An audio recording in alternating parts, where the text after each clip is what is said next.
오늘 본문은요 중요한 의미가 있습니다. 왜냐하면 예수님께서 우리가 잘 아시는 공적 사역, 우리 구원을 위한 공개적인 사역을 하실 때에 예수님 많은 이적을 베푸셨는데 그 중에 첫 번째 이적이기 때문에 그 의미가 남다르다라고 모든 사람들이 그렇게 보고 있고, 우리도 그런 의미 속에서 예수님께서 첫 번째 이적을 행하셨을 때는 또 다른 더 깊고 있을 것이다라고 기대를 가지고 이 말씀을 봅니다. 자, 그런데 일컬어 이 사건의 이름을 가나의 혼인 잔치다. 여러분 들어보셨죠? 네, 가나의 갈릴리에 가보면 저 한 지역에 가나라고 하는 동네가 있어요. 저도 이스라엘에 가봤는데 가나에 가봤어요. 갔더니 그 포도주 팔더라고, 기념품으로. 가나의 포도주, 가나의 혼인잔치, 가나의 포도주는 뭐 대충 우리가 다 들어서 알고 계세요. 네. 그래서 이제 이 사건을 이거 무슨 의미가 있을까 기도하는 가운데 말씀에 대해서 제가 집중하면서 사랑하는 성도님과 같이 은혜를 받기를 원하는데요. 말씀의 제목은 뭐라고요? 제자들이 그를 믿더라. 우리 제목만 들어도 알잖아요. 제자들이 그를 믿으리라. 이 가나의 혼인 잔치를 통해서 제자들이 그가 누구죠? 예수님을 믿으리라라고 하는 거예요. 그러니까 특별한 의미가 있었다라고 하는 거예요. 가나의 혼인 잔치가 없었다면 아직까지 제자들은 예수님을 따르는 데 있어서 뭔가 저항을 받고 의심이 되고 후회하기도 했을 법했다라고 하는 것이에요. 그런데 이 사건을 통해서, 이 기적을 통해서 제자들의 믿음이 돈독해졌다. 그러니까 그렇게 우리가 볼 수 있다라고 하는 것이에요. 자, 말씀이 좀 깊어집니다. 여러분들이 점점 수준이 높아지기 때문에 사실 제가 설교자로서 속도 조절이나 깊이 조절을 하다 보면 굉장히 오늘 말씀도 깊은 말씀이에요. 할렐루야. 그런데 여러분들이 정말 이 말씀을 잘 쫓아온 거 보면 주의 은혜가 아니고는 설명할 수가 없어요. 할렐루야. 하나님께서 지혜의 문과 영적 해안의 눈을 밝히셔서 말씀을 깨닫게 하셨으니 이 얼마나 감사인가 생각을 해봅니다. 자, 말씀의 시작은 이렇게 1절 보세요. 1절 말씀의 시작은 이렇게 시작하죠. 1절 한번 띄워주실까요? 2장 1절. 네, 2장 1절을 한번 띄워주세요. 네. 자, 사흘째 되던 날, 이 말씀의 시작은요 사흘째 되던 날로 시간적인 부사라 그러죠. 시간을 지금 말하고 있어요. 사흘은 하루 이틀, 3일째가 사흘이죠, 그죠? 네 번째가 나흘이고 다섯째가 다섯인데 뭐 중요한 건 아니에요. 뭐 그렇게 중요해? 아니 중요하니까 날짜를 박아놨겠지. 왜 사흘째라고 하는 것이 무슨 의미가 있을까를 생각해 보면, 요한복음의 시작은요 예수님의 공생애를 쭉 다루고 있었는데, 첫째 날은 뭐냐면 예수님께서 세례 요한에게 세례를 받음으로써 공생의 시작이 선포되었어요. 그렇게 해서 이해하시면 돼요. 첫째 날. 그 다음에 둘째 날은 뭐였냐면 그 일장에 보면 다 나와 있어요. 내가 다 못 쫓아가요. 근데 여러분 그냥 제가 다 압축해서 설명한 거니까 집에 가서 확인해 보시기 바랍니다. 네, 그렇게 늘 아멘 하도 숙제 안 하신 분도 의외로 많다는 거 알고 있는데 아마 이번 주는 다를 거예요. 그래서 1장에 보면 이튿날이라고 하는 표현이 되게 많아요. 이튿날. 그럼 뭐냐면 첫째 날 다음에 이튿날이 뭐였다? 예수님께서 제자들을 개인별로 부르셨어요. 영어로, 그걸 멋진 영어로 콜링이라고 그러죠. 예수님께서 한 명 한 명 불러내시는 장면이 1장에 쭉 나와요. 그게 이튿날이었다는 거예요. 하루 만에 불렀나? 뭐 의심하고 할 것도 성경은 그렇다고, 요한복음은 그렇게 기록하고 있어요. 요한복음의 관점이 좀 다른 복음에서 다른데 어쨌든 독특한 해석을 하고 있어요. 그래서 이 두 번째 날까지 그랬고, 사흘째 된 날, 세 번째 날 드디어 예수님이 이제 제자들 다 모았단 말이죠. 그리고 제자들과 함께 초청을 받았다는 거예요. 그 지역의 혼인잔치의 지역의 큰 잔치예요. 이 우리도 지역의 우리 혼례식 큰 잔치죠. 할렐루야. 큰 잔치예요. 일륜지 대사라 그러잖아요. 결혼이 굉장히 중요하죠. 동서고금락론하고 혼인잔치만큼 즐겁고 또 의미가 있는 날은 없어요. 할렐루야. 저 아멘들 안 한 거 보면 내가 마음이 애려. 동의할 수 없어요. 아니 그런 거야. 여러분이 동의하든 동의하지 않든 인류 역사는 하나님은 가장 중요한 우리의 사람들의 그 행사 중에 가장 중요한 것으로 혼례를 우리가 정해놓으셨는데, 어쨌든 예수님이 제자들과 함께 이제 제자들과 더불어 다 성혼이 됐단 말이에요. 저희가 더불어 혼인잔치에 또 예수님의 식구들과 함께 지역사회니까 다 그러니까 제가 볼 때는 초청 안 받으면 이상해. 대부분 다 초청 받는 거예요. 네, 그런 거예요. 예, 그래서 초청 받았다는 거예요. 그런데 우리가 잘 아시는 것처럼 예수님이 말씀하시길 물이 변하여 포도주 됐네. 할렐루야. 주일학교들도 다 부르는 찬송이 바로 이 사건이죠. 그죠? 그런 거예요. 그래서 잘 아시는 것처럼 이제 사건이 발달은 어떻게 되냐면 한참 연회가 진행되어지는 중간에 그 당시 문화를 보면 이 혼례식이 아주 긴 거반 한 일주일 동안 행사하는 큰 아주 그냥 그야말로 잔치예요. 하루 우리처럼 그냥 금방 끝나는 게 아니라 길어요. 길어요. 예전에 아주 길었어요. 우리 옛날에도 우리 혼례식이었으면 굉장히 길었죠. 네, 예전에는 더 길었어요. 근데 이게 뭐가 문제가 발생했냐면 가장 중요한 당시에 음식이라고 하는 게 포도주였다는 거예요. 예. 뭐 지금은 대한민국이 먹거리가 많지만 여러분 서구에 가면 참 먹거리가 단순해요. 별로 없어요. 여러분 뭐 2000년 전에 그 유대에 먹거리를 봤자 뭐가 있었겠어요? 떡에 누룩을 넣어서 빵이죠, 빵. 그거 하고 또 누룩을 안 넣으면 무교병, 누룩 넣으면 유교병, 뭐 그런 거, 또 양고기, 예. 그러고 나서 포도주에는 없어요. 뭐 단순한 거예요. 그러니까 잔치를 봤자 그런 거 좀 풍성했다는 거지. 양고기도 그렇고 떡도 그렇고 포도주도 풍성했는데 그런 거예요. 잔치는 원래 여러분 남으면 남았지 모질라면 평생 기억이 나. 제가 예전에 참 이런 얘기 뭐 합니다마는 어렸을 전도사 때인가 강도사 때인가 어쨌든 우리 같이 사역했던 우리 동지가 영적 동지가 후배인데 결혼을 했어요. 그런데 정말 여러분 알다시피 그 당시 지금 박봉이었잖아요. 그러니까 혼례식 한번 가려면 엄청 부담스러운 거예요. 왜냐하면 축의금을 준비를 해야 되는데 그 당시 이 사례라고 하는 것이 진짜 푼돈이었거든요. 그러니까 뭐 하다 보면 없어. 2, 3만 원 이게 준비해 가는 게 엄청 부담스러워. 그랬다는 거 옛날도 아닌데. 근데 제가 진짜 어렵게 해가지고 2만 원인가 3만 원인가를 해가지고 그 당시 제가 사례비가 13만 원 4만 원 받았는데 2, 3만 원이면 큰 돈이요. 할렐루야. 11주보다 더 크잖아. 그거를 준비해갖고 갔는데 지금으로 하면 지금 횃불회관 거기서 결혼 아직까지 아니죠 뭐고. 결혼을 했는데 말이죠. 하고 이제 다 축하를 해가지고 이제 막 여러분 의미 있는 관계니까 막 처음부터 끝까지 다 참석을 했어요. 그리고 나서 이제 그다음에 뭐예요? 먹으러 가야지. 음식이 떨어졌다네. 어머나 세상에. 아니 그게 다 떨어졌어. 그래갖고 그 계산을 못한 것도 있지만은 너무 준비하신 분도 너무 계산을 잘못한 거지. 너무 검수 아주 딱 맞추게 조금이라도 남는 게 없게 하려고 딱 맞춘다는 게 그래갖고 저 같은 사람들은 먹지도 못하고 평생 기억이 나. 생각할 때마다 화가 나. 내가 지금 어떻게 2, 3만 원이 한 만에 걸 뭐가 갔는데 세상에 몇천 원치는 먹어야지. 쫄쫄쫄 굶고. 세상에. 여러분 잔치에는요 남으면 남았지 모자라면 안 되잖아요. 근데 이 당시에 이 포도주가 떨어지는 게 큰 결례였어요.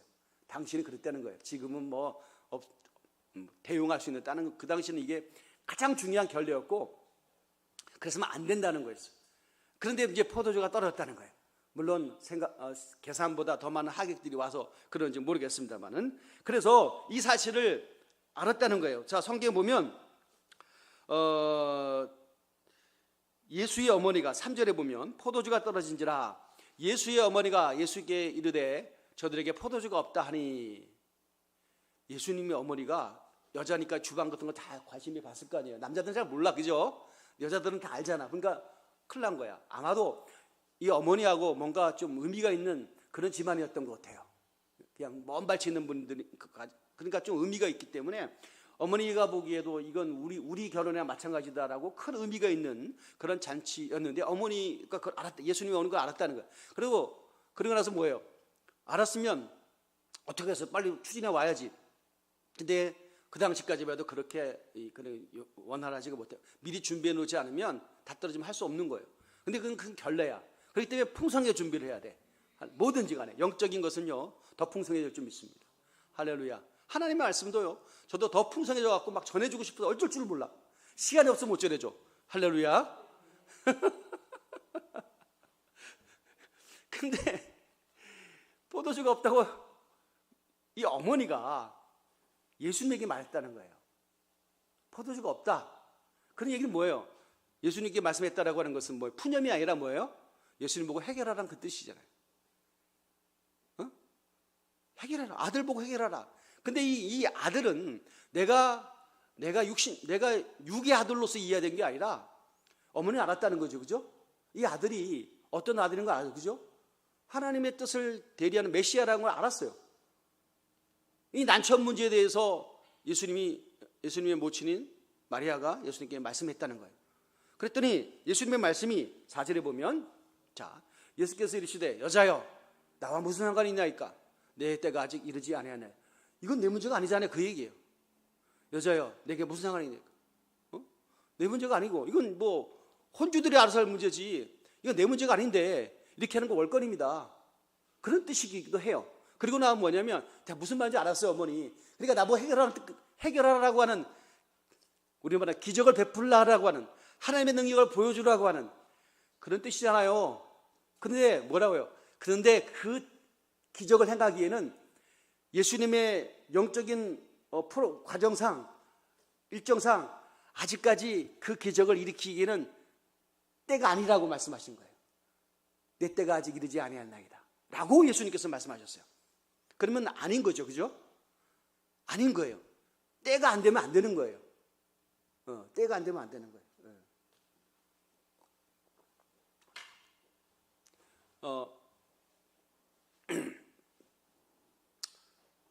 여러분 지금 제가 할 말 너무너무 많은데 제가 아끼겠습니다. 아무튼 때가 안 되면 안 돼. 때가 또 아니야.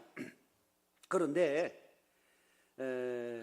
이 어머니가 5절의 말씀 보면 더 기가 막힙니다. 그럼 어머니도 알아서 그냥 포기해야 될 텐데, 천하에 여러분 아들과 어머니가 다투면요, 다툰다는 게 아니라 뭐가 의견 충돌되어지면 누가 이긴 줄 아세요? 아들이 이기죠. 그죠? 성경적이지 않아요. 엄마가 이겨요. 결국 엄마가 이겨요. 보세요. 5절에 그런 아들은 아니라 그랬거든요. 예수님은 내 때가 아니라 그랬거든요. 근데 뭐라요? 어머니가 하인들에게 이르되 너희에게 무슨 말씀을 하든지 그대로 하라 하니라. 야, 이건 또 그러니까 이 어머니가 보통 얘기가 아니야. 보통 분이 아니야. 그냥 하나님의 아들의 뜻을 꺾어버려. 내 때가 아니라는데, 야, 예수님께서 뭐 하실 거니까 다 준비하라고, 그대로 하라고 벌써 예수님께서, 어머니가 다 판을 깔아 놓으신 거예요. 그리고 나서 뭐냐면, 이제 여러분 잘 우리가 말씀처럼 당시에 그 정결 예식이 있거든요. 당시의 사람들은 이게 손과 발을 씻어야 돼요. 어떤 집에 들어갈 때는 그게 가장 중요한 어떤 그 당시 예법이고, 또 율법 바로 밑에 있는 가장 중요한 그들의 생활 양식이고, 이것이 하나님의 말씀에 준하는 법한 그런 중요한 행동 양식이었는데, 손과 발을 씻어야 되기 위해서 물이 필요했다는 거죠. 물 항아리, 그 물 항아리가 6개가 있었는데 그 6개의 물을 6개를 준비했다. 그리고 딱 보여준다는 거죠. 어머니가 다 예수님의 이적을 행하시도록 다 판을 다 깔아놓으신 거야. 이건 뭐예요? 예수님께서 뭐라고 하시냐면 항아리에 물을 채우라 하신즉 어디까지 채웠다. 뭐 잘하시는 얘기. 이 사실은 놀랄만한 사실이죠, 그죠? 물을 채웠는데 결국은 그리고 나서 이거 연회장한테 갖다 당시에 결혼 예식을 주관하는 연회장이라고 하는 사람이 우리는 말 총무지 그런 사람이 있었어요. 다 전체적으로 너무 긴 시간 동안 진행되어지니까 이 연회장이 꼭 필요했었는데 모두 주도하는 사람이었어. 연회장이 이것을 갖다 주라고 했는데 연회장이 이것을 맛보면서 깜짝 놀랐다는 거지. 왜냐하면 보통 일반적인 사람들은 이게 마지막 말미에 가면 이제 물 갖다 줘도 몰라. 근데 어떻게 된 건지 거꾸로 제일 좋은 상품이 제일 마지막에 나오니까 있으니까 깜짝 놀랐다는 거야. 연회장도 그것을 공증했다는 거지. 이건 물이 아니고 술이다. 중요한 건 그럴 수가 없지. 어떻게 화학적 반응이 물이 포도를 넣어가지고 발효를 시키고 시간이 가야지 뭐가 바뀌는데 그런 시간을 다 배제하고 즉각적으로 물이 포도주가 되는 놀라운 사실을 예수님께서 보여주셨다라고 하는 겁니다. 자, 오늘 시간이 없기 때문에 빨리 진행하겠습니다. 이 11절에 예수께서 이 첫 표적을 갈릴리 가나에서 행하여 그의 영광을 나타내심에 제 아들이 그를 믿으니라. 보세요. 이제 제가 좀 중간으로 다시 들어가겠습니다. 어머니가 예수님에게 기적 행한 것을 요청을 했습니다. 왜 요청을 했을까? 뭐 답답하고 상황이 난처하니까 이 상황에 대해서 난처한 상황에 대해서 예수님께서 빠져나가지 않고 개입하시라고 하는 그런 어떤 강요였지요. 그러나 진짜 어머니가 봤던 건 뭐였을까요? 저는 이 말씀을 읽으면서 그런 영적 해안 깨달음을 받기 시작했어요. 자, 어머니가 봤던 것은요. 어머니가 봤던 것은 가나안 혼인잔치에 포도주가 떨어져서 좋은 행사가 망쳐지는 것에 대한 안타까움.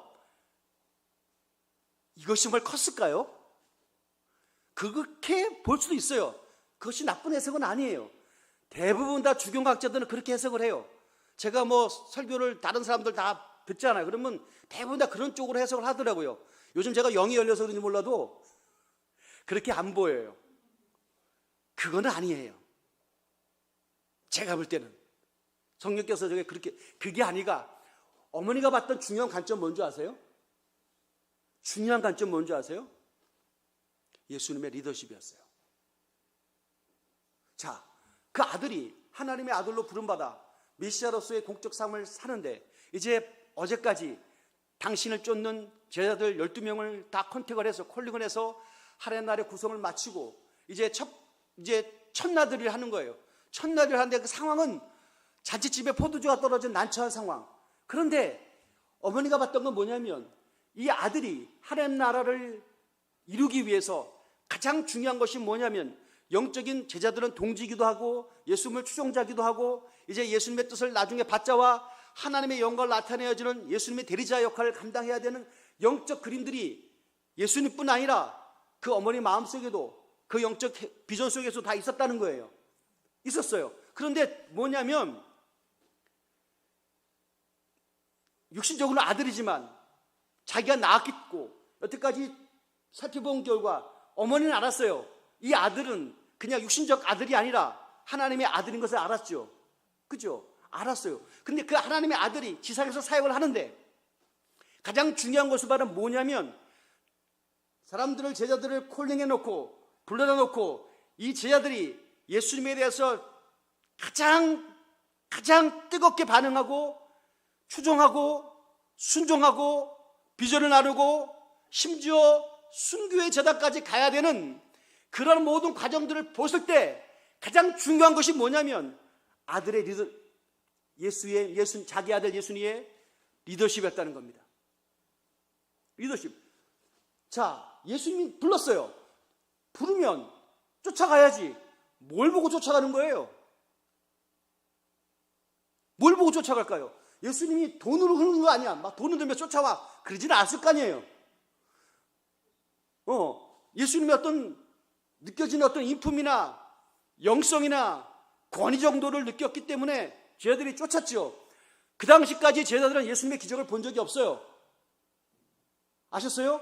제자들이 예수님의 기적을 본 적이 없어요. 그냥 예수님의 그 뭔가 모르는 어떤 그 흡입력 때문에 지금 결단하고 주님의 제자가 됐다라고 하는 어떤 첫 발을 내리는 공식적인 자리에 제자들과 예수님이 함께 있었는데, 마리아는 그 봅니다. 어머니가 그걸 봅니다.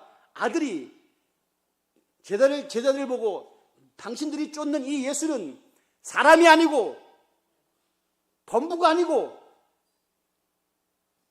정치적으로 뭔가 이슈를 익혀가지고 좋은 세상을 정치로 만드는 그런 사람이 아니라 하나님만이 하실 수 있는 능력과 권위가 있다는 사실이 있어야 된다는 것을 그 어머니가 알았다는 겁니다. 그래서 요청한 거예요. 지금 행해라. 그래야 네 리더십이 반듯할 것이고 네 제자들이 목숨을 걸고 하나님 나라를 위해서 헌신하게 될 것이라고 하는 것을 알았기 때문에 어머니는 예수에 대해서 예수님은 굳고 안 하겠다고 하시고 있는 그런 것이었지만 행하라고 간청이 있었다라고 하는 것입니다. 이게 바로 뭐예요?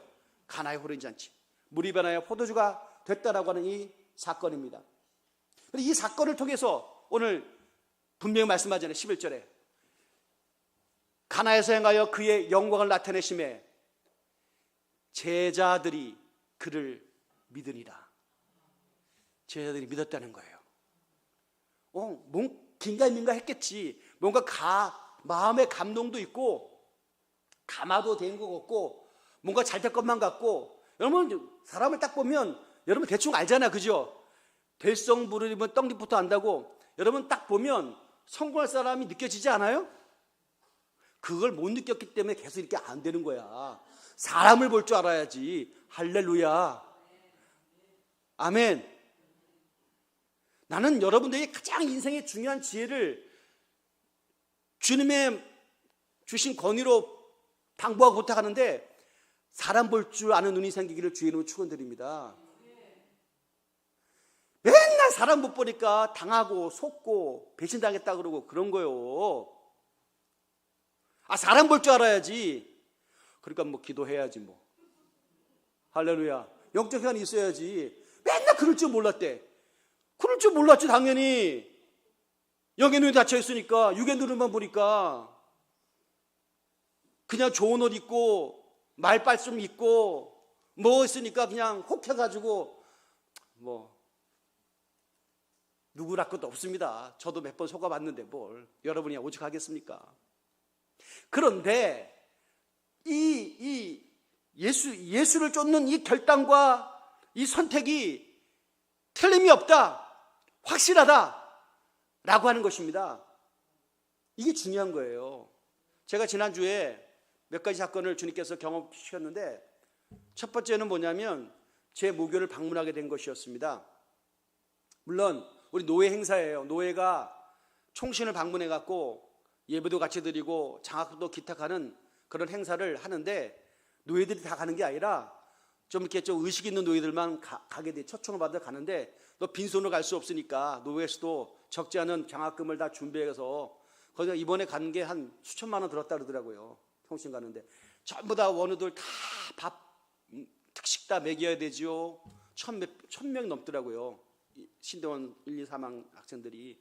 그다음에 뭐 우리 뭐 남서울로에 있는 어떤 목사 후보생도 뭐 해야죠. 뭐 또 장학금도 기탁해야 하는 행사를 하는데, 어쨌든 다들 다 부담되니까 안 가려고 그러죠. 왜냐하면 빈손으로 갈 수 없으니까. 목사님 가십시다 그러면 다 안 가지. 왜냐하면 어떻게 빈손으로 가. 그러니까 웬만한 교회들은 안 가. 근데 난 안 갈 수가 없지. 왜냐하면 목사님은 자제분이 우리 남서울로의 목사 후보로서 총신대에 다니기 때문에 가야 된다는 거야. 빼박이지 뭐. 그러니까 그냥 코끼리 간 거예요. 그냥 안 갈 수가 없으니까 갔는데, 진짜 예상처럼 몇 명 안 왔어. 다 안 왔어. 안 왔는데, 그러다 어떤 간에 몇 분 목사님과 더불어 딱 교정을 미리 가갖고 거닐면서 주바등 좀 떠오른 게 있었어요. 뭐냐면, 제가 같이 일행들 또 후배들 목사님도 계셨는데, 목사님 제가 벌써 30몇 년 전에 이 학교를 입학해서 이 양지동산에 입학을 해서 주님 앞에 기도한 것이 있습니다. 저는 머리도 똑똑한 것도 않고, 그래서 뭐 정말 다른 모르는 저는 열심히 공부해서 석학이 된다고 하는 거 저는 못하겠어요. 뭐 안 될 것 같고요. 저는 이 학교에 입학을 해서 하여튼 총신에서 기도는 제일 많이 하고 졸업하게 해달라고 그렇게 결심하고 기도한 적이 있었다. 그러면서 제가 그 기도 농사를 제가 저기 가가지고 하여튼 밤마다 가서 기도한 그런 이야기를 쭉 그냥 저도 모르게 자랑이 아니고 그냥 나오더라고요. 쭉 했어요.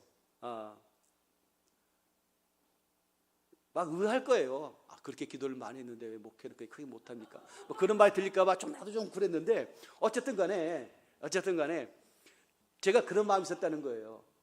그리고 사실 그걸 지키려고 무단 애를 썼던 것도 사실이고요.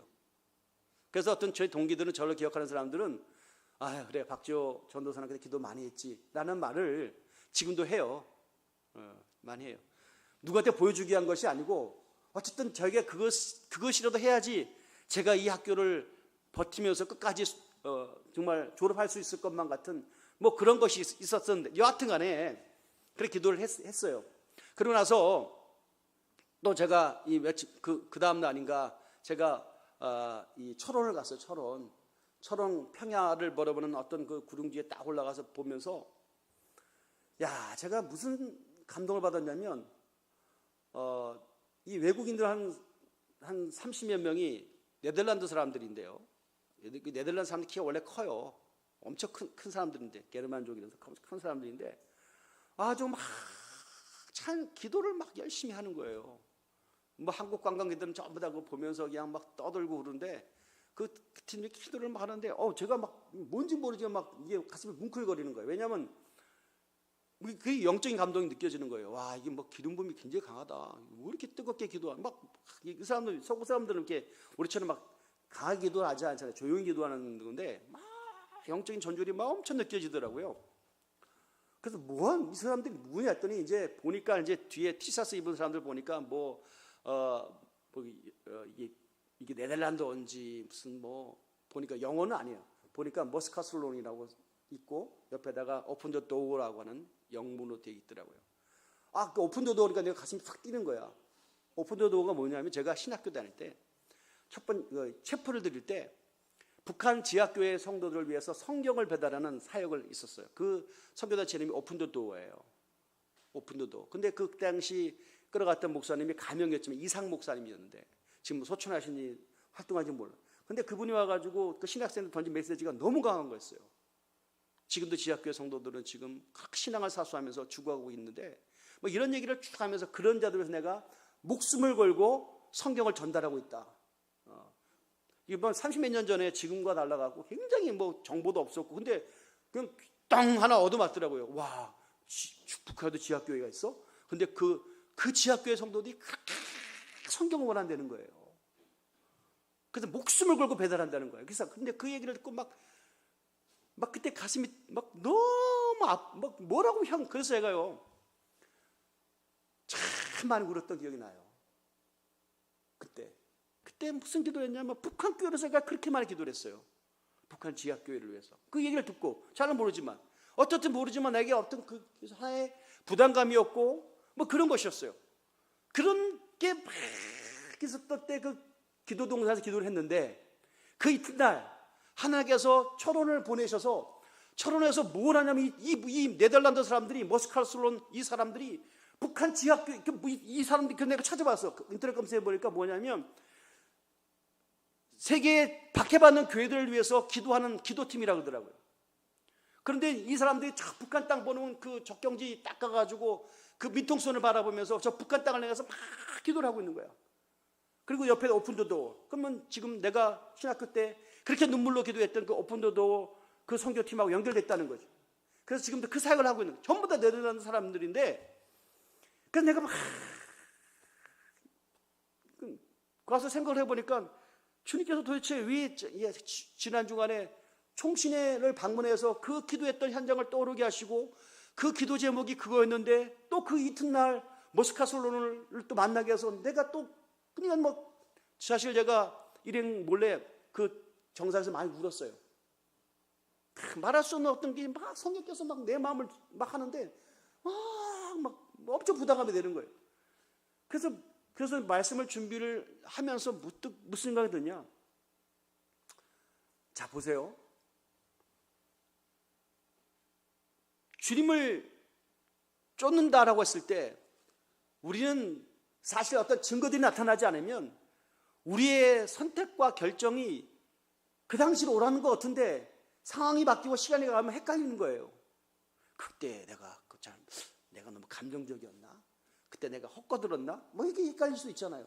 심지어 저는 여러분에게 한 적이 없습니다만, 아니 그렇게 불치병에서 낫고도 그 당시 의학이 포기했던 병에서 낫고도 시간이 가니까 어떤 생각이 드냐면, 나을 때 돼서 나은 거지, 이런 생각이 들더라고요. 말은 뭐 주님께서 역사하셨다 하지만, 그때 뭐 아팠는데 나을 때 되면 낫는 거 아니야? 뭐 이런 생각도 들고. 사람이 그렇게 간사해요. 들어갈 때 마음하고 나올 때 마음이 다르다고 하는 말이 100번 옳은 것 같아요. 그러니까 우리가 어떤 게 뭐 단순해요. 우리는 참 단순한 것 같아요. 저도 그렇고 여러분도 그렇고 참 단순해요. 주님께서 식어질만 하면 또 자극을 주어서 깨닫게 하시고, 또 나름대로 또 약간의 충격을 통해서 깜짝 놀라기도 하셔서 예전의 신앙으로 다시 복구되어지는 그런 개입하심이 있답니다. 있어요. 그러니까 제자들이 그냥 자신의 결단과 선택이 옳았다라고 하는 것들을 주님께서 보여주시기 위해서, 때가 아님에도 불구하고 어머니 요청도 그렇고 뭐예요? 기적을 행하신 거예요. 혼인잔치에 포도주가 떨어져서 난감했다라고 하는 그 상황도 중요했겠지. 그건 뭐 고려 사항이 될 수도 있겠어요. 그러나 이것은 본질이 아니라, 진짜 본질은 뭐냐면 제자도를 이루는 데 있어서 주님께서 필수불가결하게 그들이 따를 수밖에 없는 증거와 표적을 보여주셨다라고 하는 것입니다. 제가 목회를 한 지 짧지 않잖아요. 저도 헷갈리죠. 근데 왜 짧은 시간에 그토록 나름대로 청순하고 때묻지 않았더라고 하는 그 전도사 시절에 그 북한 땅을 위해서 그런 부담감이 뭔지는 모르고, 내가 북한 탈북자도 아니고 신라민도 아니도 불구하고 그런 부담감을 갖고 막 몸부림쳤었냐. 그런데 시간이 좀 30몇 년 훌떡 지나가지고 그런 어떤 또 영향을 받아가지고 하나님께서 지구의 반대편에 있는 그 나라의 기도팀을 이 대한민국에 보내가지고 그들이 기도하는 모습을 왜 또 보게 하신가. 저는 이것이 우연이 아니라는 생각을 하게 됐어요. 얼마 전에 사실 그 평시도 선교사가 있어요. 우리 기아대책 김포지부에서도 후원하고 있는 그런 부부인데요. 지금 나진에 북한 나진에 가갖고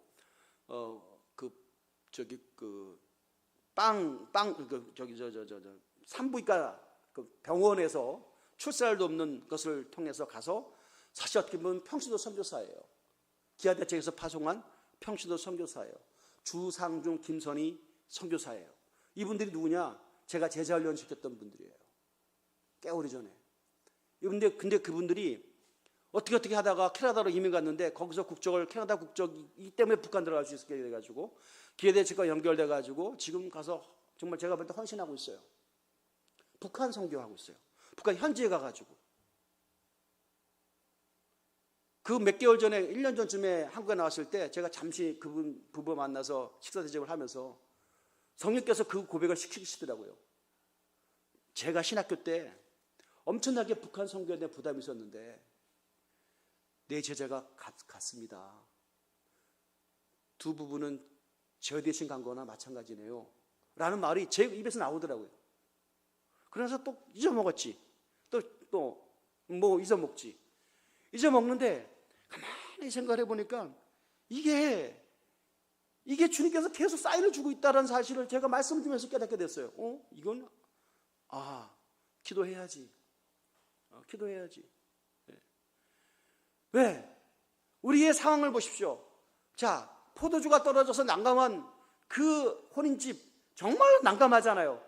그 난감한 그 상황의 문제를 주님께서 개입하셔서 문제를 해결하시는 것처럼 이 대한민국이 처해 있는 이 상황이라고 하는 것이 많죠. 어렵죠. 하지만 이 대치국면이라고 하는 것만큼 위기는 없잖아요.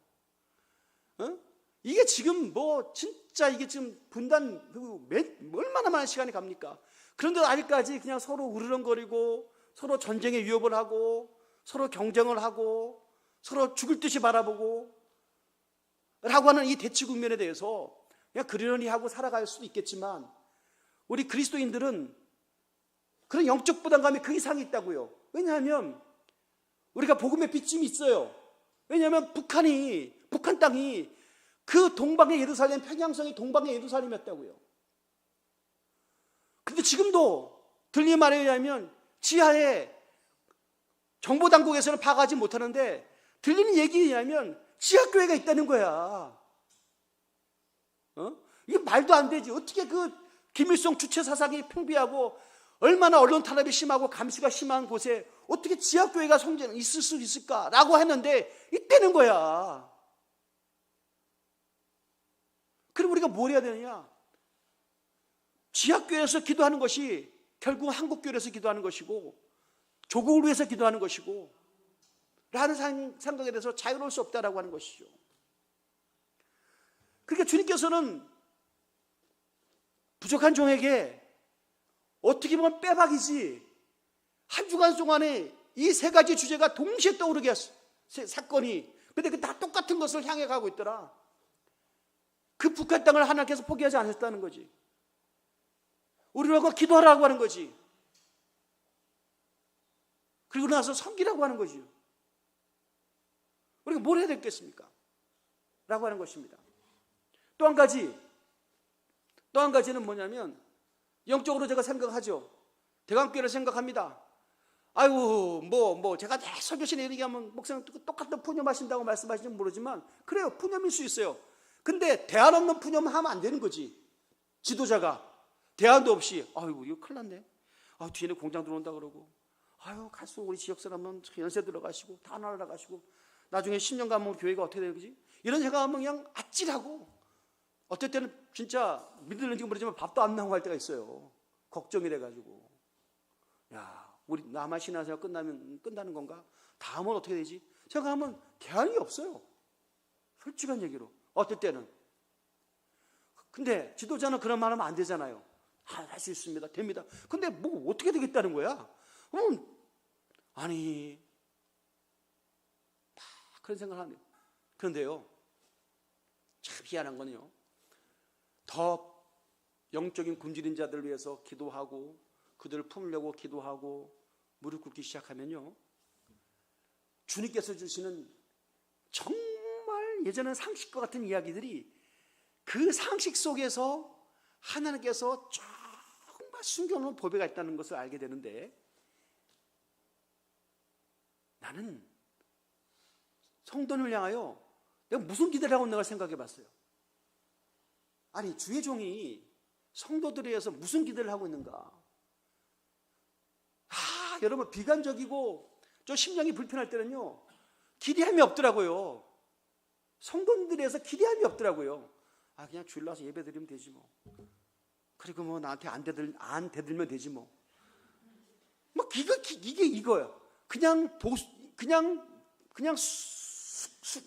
지켜내는 거. 아니 그런데요, 거룩한 것에 본질적인 것에 집중하면요 그 이상의 의미가 계속해서 내 마음속을 강타하기 시작합니다. 그 말은 뭐냐? 기대함이 생긴다는 거예요. 그러나 성도님에 대해서 기대함이 생긴다는 거예요. 내가 여러분에게 무슨 기대를 할까요? 무슨 기대를 할까요? 주님, 우리 교회도 뭐 삼성에 뭐 누구 좀 있었으면 좋겠습니다. 그런 기도를, 그런 바람이 있을 수도 있잖아요. 어느 교회가 아니더니 무슨 법조인들 많다 그러고 기업인도 있다 그러고 막 그런데 그런 얘기 들 때마다 주여 저런 분 우리 몇 번 했으면 당장 우리 빚 다 갚고 그럴 수 있겠, 이런 생각도 들지요. 그런데 내가 기대하는 게 여러분에게 그 기대라고 한다면 저는 목회 그만둬야죠. 그냥 푸념이지 내가 그런 거 기대 안 합니다. 할 수도 없습니다. 해서도 안 됩니다. 내가 여러분에게 돈 많이 벌어서 교회를 재정적으로 풍성해 달라고 마음으로는 조금 생각을 지으면 그렇게 기도는 안 해요. 기도한 적도 없고, 성령 안에서 조명받아서 주님께서는 주의 종에게 성도들을 바라보면서 기대하는 게 있다고요. 주님의 기대를 대신해서 기대하는 게 있다고요. 그 기대가 뭔지 아세요? 아주 간단해요. 여러분 복음을 전해야 되잖아요. 아멘. 우리가 선교하는 교회, 그리스도의 몸을 이루는 성경 공동체, 그리스도의 몸을 이루는 복음 공동체 다 좋아요. 복음을 전하는 것이 가장 화려하고 가장 의미가 있고 가장 상급이 있는 주님 앞에 쓰임이잖아요. 여러분 이 말씀은 부담되죠? 목사님 또 전도하라고 그러나 보다. 아니, 전도라고 해서 교회가 성장하기 위해서 필수 불가하는 게 전도이기 때문에 전도합시다. 그것도 구차한 거예요. 그것도 구차한 거예요. 진짜 전도를 해야 될 이유가, 전도를 해야 되는 모습에 대해서 여러분 상상해 보셨어요? 여러분의 그림 속에 예배를 드리고 한 주간 동안 사실 때 어떻게 살아갈 것인가 계획과 스케줄이 있나요? 그 스케줄 속에 전도라고 하는 거, 복음이라고 하는 것이 있나요? 쉽지가 않을 거예요. 여전히 우리는 예배 끝나고 와서 일상적인 삶으로 돌아와서 어떤 일을 할 것이고 누구를 만날 것이고 뭐 이런 것들이 기계적으로 돌아가는 것 외에는 딱히 복음이라고 하는 거, 전도라고 하는 거, 영혼구원이라고 하는 주제가 들어올 수가 없어요. 왜? 잘 안 돼요. 그거는 안 될 수밖에 없는 것은 당연해요. 그런데 나는 주님께서 기대하신다는 거예요. 왜 기대하시죠? 예. 우리가 연약하고 힘들 때 주님께서 뭘 보여주신다고요? 물이 변하여 포도주가 된다. 어머, 주님 한번 이거 정말 포도주로 변하게 해주세요. 그러면 내가 믿겠습니다. 아니, 이 기대는 예수님의 어머니하고 예수님뿐이 없었어요. 당시에 연회에 참석한 사람은 아무런 이 기대를 안 했어요. 그들은 기대하지 않은 것을 주님께서 보여주신 거예요. 여러분이 기대하지 않는 것이 있어요. 근데 주님께서 주시고 싶어하는 게 있다는 거예요. 뭘까요? 뭘까요 그게? 그게 우리를 흥분하게 만든다는 거예요. 제가 이걸 놓쳤다는 거예요. 그러니까 기진맥진한 거예요. 교회 미래를 생각하면 답도 안 나오고, 주님, 우리 다 나도 은퇴하고 우리 장로도 은퇴하면 다음에 우리 다음 세대가 예배 드리는데 다음 세대가 별로 보이지도 않고 어떻게 해요? 암담하고. 그래서 막 그런 거지. 어떤 기대를 놓치면, 비전을 놓치면, 꿈을 놓치면 그런다는 거예요. 뭘까요? 궁금하죠? 나는 기대하지 않지만 주님께서 기대함을 갖고 역사하시려고 준비해 놓으신 것이 무엇인가? 교회가 땅을 사가지고 막 건물 짓고 사람이 몰릴 거야. 막 다른 데는 상상도 할 수 없는 시설을 만들어 놓으면 막 프로그램 막 돌리고 그러면 막 유명한 교회가 될 거야. 물론 저 기대합니다. 기대해요. 근데 그것도 사실 굉장히 어떻게 보면 상업적인 것이지. 우리가 가끔씩 들어보는 번영신학이지, 번영신학. 프로그램 돌려갖고 재밌게 하고 막 비교 위에 서가지고 막 차별화되는 우리 교회는 막 그런 거 좋지 않은 것보다 100번 저번 낫지. 근데 그건 본질은 아니다. 본질은 뭐냐? 복음인데, 여러분 복음이 어떻게 나타나야 돼요? 복음이 어떻게 나타나야죠? 말로서 나타나는 건 맞아요. 복음은 말로 전하는 거니까. 그러나 말이 나와야 말이지. 영혼이나 부담감을 갖지 않아도 영혼이나 부담감이 안 생기는데 무슨 부담감이 무슨 전도를 하냐고요. 그냥 오늘도 뭐 전도 안 하면 목사님에게 한 소리 들으면 알지 뭐. 그런 배짱으로 다 나오셨잖아요. 엄청나게 좋은 믿음이야. 나는 그분들이 잘못됐다고 보지 않아요. 그러나 주님의 기대가 있다는 거예요. 무슨 기대가 있냐면, 여러분, 여러분이 말씀 들을 때, 자, 목사님을 통해서 말씀을 듣습니다. 야, 목사님이 말씀 듣는데 뭔지 모르지만 여러분 예배 드리고 나면 길게는 못 가더라도 오늘 하루 정도는 좀 약간 마음이 좀 뜨겁진 않아요? 한 주는 못 가서 그렇지만 뭔가 그래도 그래도 좀 뭔가 좀 예배 드리고 나면 좀 다르지 않아요? 할렐루야. 저 뒷동네도 그래요? 앞동네는 아멘에 잘 되는데 뒷동네가 부담. 그게 왜 그럴까요? 왜 그럴까요? 예, 임파테이션 되는 거거든요. 내 안에 있는 뜨거움들이 전달되는 거거든요. 예배라고 하는 것이 하나님께 영광 돌리지만 그 구성을 보면 뭔가 거룩한 영이 막 전달되는 게 있단 말이죠.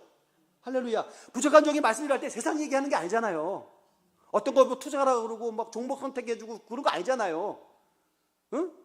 그런 거 별로, 그런 얘기 해봤자 뭐 의미도 없고 그런 얘기면 다 틀린 얘기야. 나 그러면 내가 뭐 여러분 얘기하기 전에 다 하지 뭘 얘기 먼저 알면 다 그게 중요한 게 아니면 여기 오면 예배 오면 말씀 듣잖아요. 할렐루야. 하나님 말씀 듣잖아요. 하나님 말씀 듣다 보면 가랑비에 옷 젖는다고 처음에는 모르지만 몇 번 듣다 보면 영적으로 계속해서 열리기 시작하면서 은혜의 점점 수위가 높아지는 거 맞아요. 그죠? 그걸 보더라도 영적인 것을 전달되는구나. 할렐루야. 이 전달을 위해서 제가 칼럼 썼습니다마는 나름대로 상고의 고통이 있습니다. 저에게도 내일 주여 말씀 듣고 서야 되는데 저는 부족하고 연약하고 힘없어요. 주님 세워주세요라고 하는 그런 가냘픈 기도를 제가 몇십 년째 하고 있어요. 왜? 내가 죽어야만 되거든요. 나의 연약함을 인정해야만 주님께서 역사하시거든요. 나 잘할 수 있어요. 그러면 주님께서 침묵하고 계시더라고. 그잖아요. 그죠? 나의 연약함을 인정하고 주님 은혜 주세요. 말씀 주세요. 깨달음 주세요. 어쨌든 간에 성도들의 귀에 말씀이 들어가면 심령에 짜이게 하시고 그것이 영향력이 되어서 어쨌든 그들에게 변화가 좀 일어나게 해주세요라고 하는 기대가 있지요. 목회자로서의 기대인데 제가 왜 이게 장황하게 설명을 드리냐면 주님의 기대는 여러분이 교회가 아니고 교회도 좋아요. 근데 더 중요한 것은 교회 밖이라고 합시다. 일상으로 삶으로 돌아가서도 영적인 임파테이션을 할 수 있다면, 영적인 영향력을 줄 수 있다면 어떻게 주는 거예요? 성공의 자리에 쓰고, 정보에 아무도 못 듣는 정보를 갖고 있는 자리에 쓰고, 그런 것이 아니라, 영향력이 아니라 영적인 영향력. 말하지 않아도 내가 우리 여러분의 가정의 공간에 있기만 하더라도 그 공간에 너무 고급진 않지만 기름 부음이 나타나는 역사. 할렐루야. 그 기대를 주님은 하고 계시더라 이겁니다. 나는 포기했거든요. 그럴 리가 없고, 나는 저 집사님이 성령 충만하고 하는 그냥 기대가 안 돼. 도저히 아무리 생각해도. 그런데 아니라 주님은 그런 마음이 있다는 거예요. 그런 마음이 있다는 거예요. 뭐 특별히 전도 훈련 안 받아도 말씀을 많이 몰랐을 수도 있잖아요. 논리적으로 설명이 안 되고. 그런데 성령의 사람이 얘기하면 그 속에는 영혼이 진통하게 돼 있어요. 아멘. 사랑하는 청년들에게도 어려운 얘기예요. 청년들은 지금 가슴이 뜨겁잖아요. 뭐 우리처럼 이렇게 앉은 자리에서 깊이 묵상하기가 신체적으로 막 연령적으로 지금 힘들어도, 그러나 성령이 충만하면, 예수 그리스도의 통치가 나타나면 나의 관점과 목표가 뭘 먹을까, 뭘 입을까, 성공할까, 뭐 그런 것도 중요하지. 비전의 삶도 중요하지. 그런 것들을 이루기 위해서 노력하는 것도 중요하지만, 하나님의 사람이 되면, 예수의 사람이 되면, 성령의 지배를 받게 되어지면 영적인 영향력을 주는 자로서 쓰임받는다라고 하는 겁니다. 그런 기대가 주님이 있다는 거예요. 그런 기대를 하게 되면 교회의 그림이 달리 보이기, 교회가 달리 보이기 시작하는 거예요. 좀 있으면 다 이제 하늘나라 가는 사람만 남아있겠구나 라고 하는 허탈하고 비관적인 어떤 그림이 아니라, 나이에 관계없이 성령 충만하면 젊은이가 환상을 보고 늙은이가 꿈을 꾸고 예수의 나라를 노래하게 되면 흑암의 권세가 떠나가고 지역의 어둠이 떠나가고 여러분의 가문이 완전히 하나님 안에서 새롭게 경작이 되어지며, 영적 전투에서 하나님께서 말씀하시는 엄청난 위대한 공급하시 나타나서 여기 하나님이 계시구나라고 인정할 수밖에 없는 그런 그림을 갖게 되어지면 영적인 그림이 다시 열린다는 겁니다. 할렐루야. 허투루 보낼 수 없고, 그래서 말은 멋있어. 앉으면 기도하고 일어서면 전도한다. 그렇게 구호 써보시는 교회들이 간혹 있더라고요. 내가 갈 때마다 정말 이거 얼마나 어려운데 이렇게 하자는 거야. 앉으면 기도하고 일어나면 전도하고. 그러면 언제 밥 먹고 언제 자고. 여러분, 말은 멋있잖아요. 근데 그 말은 멋있는데 그렇게 노력하는 것도 중요한데 그렇게 되어지는 게 더 중요하다는 겁니다. 성령이 충만하면 그렇게 되어지는 거예요. 그렇게 됐을 때 우리가 정말 예수 믿는 재미가 있고 기쁨 있잖아요. 아멘. 자, 그런 자들이 성도 수가 점점점 채워지기 시작하면 여러분, 교회 그림 한번 생각해 보십시오. 어떤 교회 미래가 그림이 그려지나요? 달려지잖아요. 영적 흥분이 생겨나기 시작하지 않아요? 할렐루야. 아니, 제가 그랬잖아요. 귀신과 싸움하지 말라고. 여러분이 나가라 해서 나가는 게 아니라고.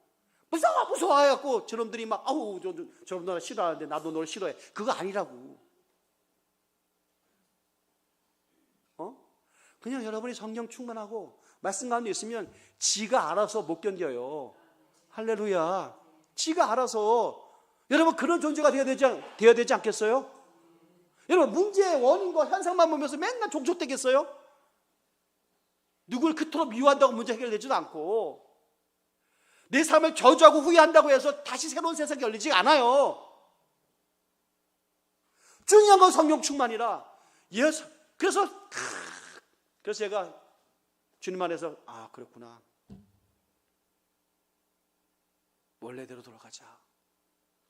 모일 때마다 기도하고 주의 이름 부르고 찬송하고 기름 부려서 기도하고 영적으로 눌린 자 있으면 해결을 시켜주고 하는 그런 사역을 육의 힘으로 하는 것이 아니라 성령의 역사를 통해서 나타난다면 내가 계획 세우지 않아도 주님께서 역사하신다. 할렐루야. 주님께서 역사하신다. 하나님이 살아계시는데 여러분, 하나님이 막연하니까 믿기를 믿었다가 안 믿었다가 아주 고무줄 신앙이잖아요. 지가 가슴이 뜨거울 때는 막 하다가 식으면 팍 꺼지고 다 주제권과 선택권 나한테 있다고 생각하니까 내 기분, 내 감정, 내 해석이 중요하지. 그게 아니라 그것을 배제하고 오로지 주님의 선택과 결정 속에 나를 맡길 때 교회의 미래도 그렇게 이루어진다. 그러니까 염려와 근심이라고 하는 것에서 자유로워지기 시작합니다. 할렐루야. 아멘. 저는 장로님 세우는 기도를 하고 있잖아요. 나는 장로님 세우는 기도를 바꿨어요. 술 안 먹고 담배 안 피는 게 뭐가 중요해요? 뭐가 중요해 그게? 성령 받으면 당연히 안 되는 걸. 할렐루야. 성령 받으면. 공예배 나오라고 그렇게 안 나오는 분들 내가 그렇게 잔소리한다고 나올 리가 만무하잖아요. 맨날 바쁘다고 피곤하고 이러고. 정말 여러분 그것 때문에 안 나오는 거 아니잖아요. 그렇잖아요.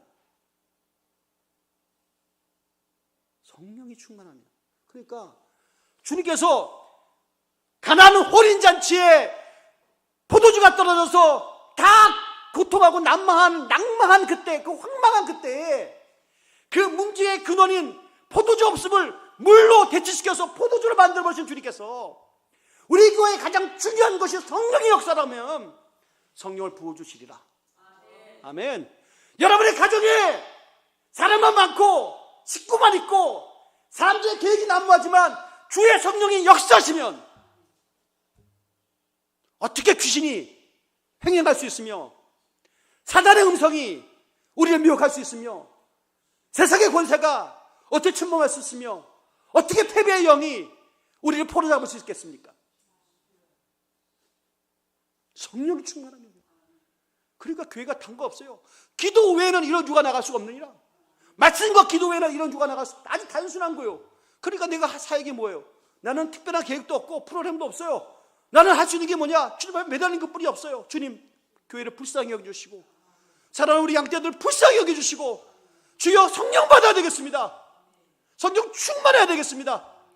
그냥 이리 밀면 이리 가고 저리 밀고 가려고 갈대처럼 왔다리 갔다리 끝나지 말고 시대와 맞서고 불의와 맞짱뜨고 어둠의 권세와 싸울 수 있는 거룩한 영적 전투의 승리자가 되게 하여 주시옵소서. 라는 기도를 여러분이 믿거나 말거나 합니다. 종신이 방문해서 그 젊은 20대의 청년 가슴 속에 심었던 내가 학교로 졸업할 때 기도를 제일 많이 하고 해달라고. 그런데 졸업했는데 주님 기도를 많이 한 것 같은데 어떻게 나보다 더 성공하고 잘 나가는 목사가 즐비하고 저분들이 기도도 많이 안 하는 것 같은데 어떻게 더 잘나고 나는 뭐예요? 라고 하는 때, 그럴 때가 있었겠지. 왜 없었겠어요?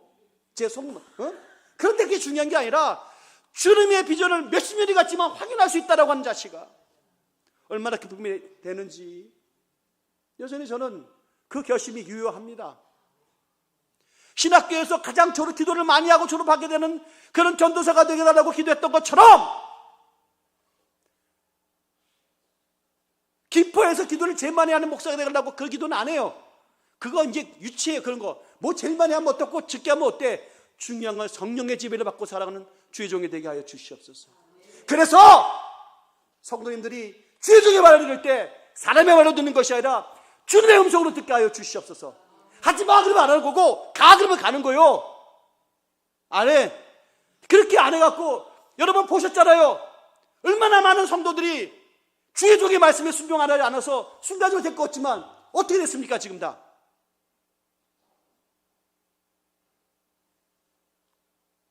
내가 이게 자신 있게 얘기하는 거는 주의 영께서 제 마음을 감동시켜 내가 이 선포를 한 것만큼 더 치열하고 더 극명하게 십자가를 붙들고 날마다 나 주님 앞에 죽어가는 작업을 해야 되겠죠.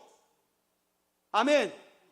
제가 호의호식하자고 말씀 전하고 목회하는 것이 아니라 사랑하는 성도들이 어디서 무엇을 하든 간에 주의 영이 임장으로 말미암아 그것이 하나님 나라가 되게 하는 그 꿈, 그 비전.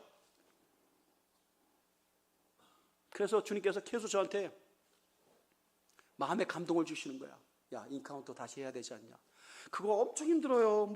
주님, 그거 하면요. 그 순간적으로 좋은데 나중에는 뒷감당하기가 너무 힘들고 나도 힘들어요. 나는 그거 안 하고 싶었어. 그런데 여러분 성령이 충만하면요.